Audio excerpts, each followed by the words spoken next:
బడుగు బలహీన వర్గాలను తీవ్రంగా అవమానించారు సీఎం చంద్రబాబు.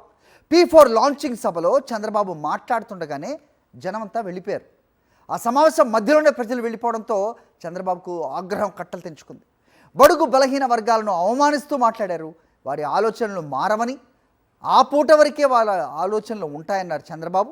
మీటింగ్కి వచ్చామా, పని అయిపోయిందా అని అనుకుంటున్నారంటూ తప్పుపట్టారు.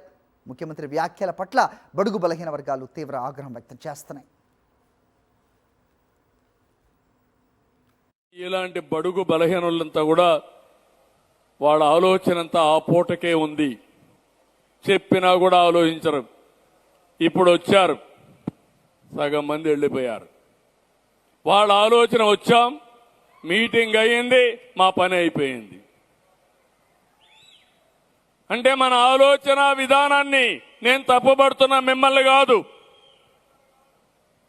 అదే ఈ కుండోళ్ళందరూ ఉన్నారు.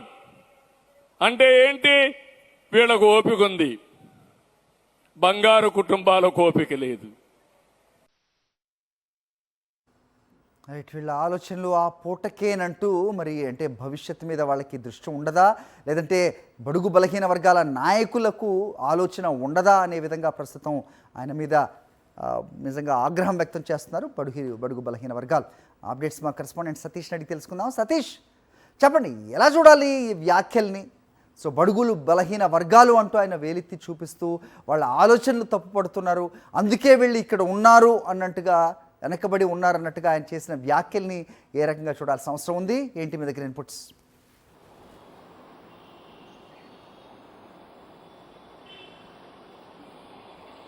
అరే, గతంలో అనేక మార్లు బలహీన వర్గాలను, ఎస్సీలను ఘోరంగా అవమానించినటువంటి ముఖ్యమంత్రి చంద్రబాబు మరొకసారి బలహీన వర్గాలపైన అత్యంత దారుణమైనటువంటి కించపరిచేటువంటి వ్యాఖ్యలు చేశారు. నిన్న P4 సంబంధించినటువంటి ప్రారంభోత్సవ సభ అమరావతి సచివాలయం సమీపంలో జరిగింది. ఈ P4 సభలో బలహీన వర్గాలకు సంబంధించి పేద వర్గాలకు సంబంధించిన వాళ్ళని ఆ సమావేశానికి రప్పించారు. అయితే ముఖ్యమంత్రి చంద్రబాబు ప్రసంగం ప్రారంభం కాకముందే అక్కడ ఉన్నటువంటి జనం అంతా కూడా వెనుదిరిగి వెళ్ళిపోయినటువంటి పరిస్థితి. ముఖ్యమంత్రి చంద్రబాబు ప్రసంగిస్తున్న సమయానికి లేనటువంటి పరిస్థితి. ఈ అసహనంలో బలహీన వర్గాలను అత్యంత దారుణంగా కించపరిచారు ముఖ్యమంత్రి చంద్రబాబు. బలహీన వర్గాల ఆలోచన, బడుగు బలహీన వర్గాల ఆలోచన కేవలం ఆ పూటకే, వాళ్ళ ఆలోచన ఎప్పటికీ మారదు, సమావేశానికి వచ్చాం వెళ్ళిపోయాం అన్నట్టుగానే ఉన్నారు, ఇది వాళ్ళ ఆలోచన విధానమే తప్పంటూ ముఖ్యమంత్రి చంద్రబాబు ఆ వేదికపైనే వ్యాఖ్యలు చేయడం పట్ల తీవ్ర విమర్శలు వెల్లువెత్తుతూ ఉన్నాయి. ఎందుకంటే బలహీన వర్గాలకి అసలు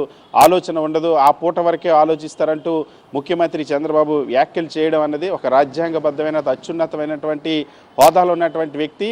ఈ సమాజంలో ముఖ్యంగా ఆంధ్రప్రదేశ్ రాష్ట్రంలో అత్యధిక జనాభా ఉన్నటువంటి బలహీన వర్గాలు వాళ్ళ ఆలోచనలను, వాళ్ళ వైఖరిని తప్పు పట్టేలాగా, అవమానపరిచేలాగా మాట్లాడడం పట్ల సర్వత్రా విమర్శలు వినిపిస్తున్నాయి. ఇదే సందర్భంలో గతంలో ముఖ్యమంత్రి చంద్రబాబు చేసినటువంటి వ్యాఖ్యలను కూడా గుర్తు చేసుకుంటా ఉన్నారు. గతంలో కూడా ముఖ్యమంత్రిగా ఉన్నప్పుడు చంద్రబాబు దళితులకి ఎవరైనా పుట్టాలనుకుంటారంటూ ఆ ఎస్సీల గురించి వ్యాఖ్యలు చేశారు. అదేవిధంగా ఆ న్యాయ బ్రాహ్మణులు ఎవరైతే ఉన్నారో ముఖ్యమంత్రి చంద్రబాబుకి గతంలో వినతిపత్రం ఇవ్వడానికి వచ్చినప్పుడు మీ తోకలు కత్తిరిస్తానంటూ ఆ న్యాయ బ్రాహ్మణులు కూడా అవమానించారు. మత్స్యకారులు కూడా మీ అంతు చూస్తారంటూ వ్యాఖ్యలు చేశారు గతంలో విశాఖలో. సో ఇప్పుడు మళ్ళీ మరొకసారి ముఖ్యమంత్రి హోదాలోకి వచ్చిన తర్వాత ఆ ముఖ్యమంత్రి చంద్రబాబు వైఖరి ఏ విధంగా ఉంటుంది, ముఖ్యంగా బలహీన వర్గాల పట్ల, బీసీ వర్గాల పట్ల, ఎస్సీ వర్గాల పట్ల అన్న అంశం చర్చనీయాంశంగా మారింది. ఇవాళ మరొకసారి నిన్న జరిగినటువంటి P4 సభలో వాస్తవానికి నిన్న భారీగా బస్సులు పెట్టారు, వేలాది మందిని తరలించారు. అటు గుంటూరు జిల్లా, ఇటు ఎన్టీఆర్ జిల్లా నుండి కూడా వేలాది మందిని తరలించారు.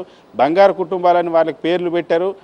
వాళ్ళని డబ్బున్న వాళ్ళంతా కూడా ఈ కుటుంబాలను దత్తత తీసుకోవాలంటూ ప్రభుత్వం మాత్రం ఏం చేయదు పేదరిక నిర్మూలనకి. కేవలం డబ్బున్న వాళ్ళు పేదవాళ్ళని దత్తత తీసుకొని వాళ్ళ పేదరికాన్ని నిర్మూలించాలంటే ఒక పబ్లిసిటీ స్కీమ్ని నిన్న ప్రారంభించారు P4 ఫార్ములా పేరుతో. సో అయితే ఈ స్కీమ్కి సంబంధించి వాళ్ళకి ఎందుకు తీసుకొచ్చారో తెలియనటువంటి పరిస్థితి, వాళ్ళని లబ్ధిదారులు అని చెప్పారు. తీరా అక్కడికి వచ్చిన తర్వాత వాళ్ళకి నిరాశ ఎదురైంది. ఈ నేపథ్యంలో చాలామంది నిన్న ముఖ్యమంత్రి చంద్రబాబు సమావేశం మధ్యలోనే వెళ్ళిపోయిన నేపథ్యం, ఈ అసహనంతో బలహీన వర్గాల ఆలోచన ఆ పూటకే అంటూ వాళ్ళు ఎప్పటికీ మారరు, వాళ్ళ ఆలోచన ఎప్పుడు మారంటూ అవమానపరిచేలా మాట్లాడడం అనేది తీవ్ర విమర్శలకు దారితీస్తుంది.